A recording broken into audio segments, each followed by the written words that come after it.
Em nome do Pai, e do Filho, e do Espírito Santo. Amém. Hoje é sábado da oitava da Páscoa, e o Evangelho é Marcos, capítulo 16, versículos de 9 a 15. O Senhor esteja convosco, Ele está no meio de nós. Proclamação do Evangelho de Jesus Cristo, segundo Marcos. Glória a vós, Senhor. Depois de ressuscitar, na madrugada do primeiro dia após o sábado, Jesus apareceu primeiro a Maria Madalena, da qual havia expulsado 7 demônios. Ela foi anunciar isso aos seguidores de Jesus, que estavam de luto e chorando. Quando ouviram que ele estava vivo e fora visto por ela, não quiseram acreditar. Em seguida, Jesus apareceu a 2 deles, com outra aparência, enquanto estavam indo para o campo. Eles também voltaram e anunciaram isso aos outros. Também a estes não deram crédito. Por fim, Jesus apareceu aos 11 discípulos enquanto estavam comendo. Repreendeu-os por causa da falta de fé e pela dureza de coração, porque não tinham acreditado naqueles que o tinham visto ressuscitado. E disse-lhes: Ide pelo mundo inteiro e anunciai o Evangelho a toda criatura. Palavra da salvação, glória a vós, Senhor. O Evangelho de hoje retoma algumas das aparições de Jesus e a reação dos discípulos do Mestre. Há algumas aparições exatamente para comprovar tudo aquilo que Jesus havia anunciado. Vou padecer, vou morrer e vou ressuscitar. Mas há aqui uma repreensão de Jesus, porque essa verdade não estava ainda cravada no coração dos discípulos. Durante a trajetória com Jesus, diversas vezes anunciaram: Tu és o Messias, Tu és o Cristo, Filho do Deus vivo. Mas logo após a morte de Jesus, muita incredulidade tomou conta do coração dos discípulos. A prova é que no versículo 15 hoje, Jesus vai advertir os seus discípulos pela falta de fé e a dureza do coração, porque não acreditaram nele, nem aqueles que o viram ressuscitado. Ainda havia uma dúvida tremenda. Agora Jesus aparece aos 11, todos juntos. Jesus também aparece a nós. A presença de Jesus ressuscitado continua viva na palavra de Deus, nos sacramentos, sobretudo na Eucaristia, que nós vemos e comemos a Eucaristia. E quanta gente ainda duvida da presença de Jesus, desacredita em Jesus.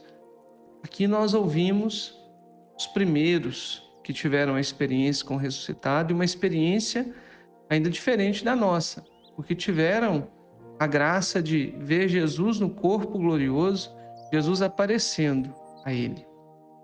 Precisa a gente aqui diferenciar a descrença da crítica.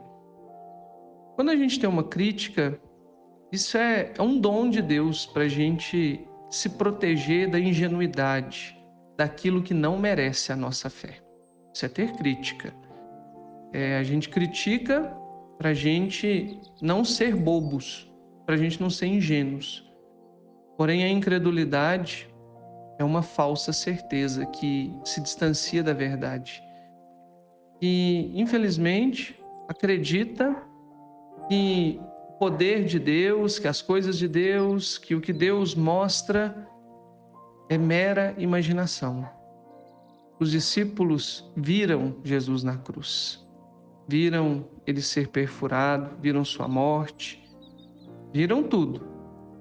Mas agora respondem à notícia da ressurreição com descrença. Aqui não se passa de desacreditar. Eles não têm crítica, eles têm falta de fé. Estavam cheios de uma falsa certeza. É uma crença puramente racional, humana, e certos de que era impossível Jesus ressuscitar. Por isso que Jesus chama a atenção deles. Lá no livro do Êxodo, quando também o povo de Deus é repreendido por Moisés, foi porque o povo também desacreditou. Deixou de acreditar no Deus que os libertou da escravidão. Essa incredulidade dos cristãos, dos primeiros agora, e de muitos também hoje em dia que não acreditam na ressurreição, inclusive na ressurreição da carne, né, no fim dos tempos, no dia do julgamento, né, o juízo final de todos nós, também está dentro disso daqui. Está claro para nós, né, o que nos espera, a nossa ressurreição, um dia com o Cristo no céu. Mas há muita gente que acredita simplesmente no que a história mostra, no ponto final da vida que é colocado pela morte. Mas quem dá o acabamento, a finalização da nossa vida é o próprio Cristo. Uma coisa é a crítica, outra coisa é a descrença. A crítica é sadia, a descrença não é de Deus. E hoje Jesus nos chama a atenção para isso, que neste tempo pascal não sejamos vítimas da incredulidade. Admitamos finalmente que o plano de Deus ultrapassa as nossas compreensões e nos confiemos ao Criador de tudo e ao Salvador de todos nós. Dessa forma seremos realmente ressuscitados em espírito, como esperamos também um dia ressuscitar, como o próprio Cristo. Deus abençoe você e a sua Páscoa. Em nome do Pai, e do Filho, e do Espírito Santo. Amém. Aleluia.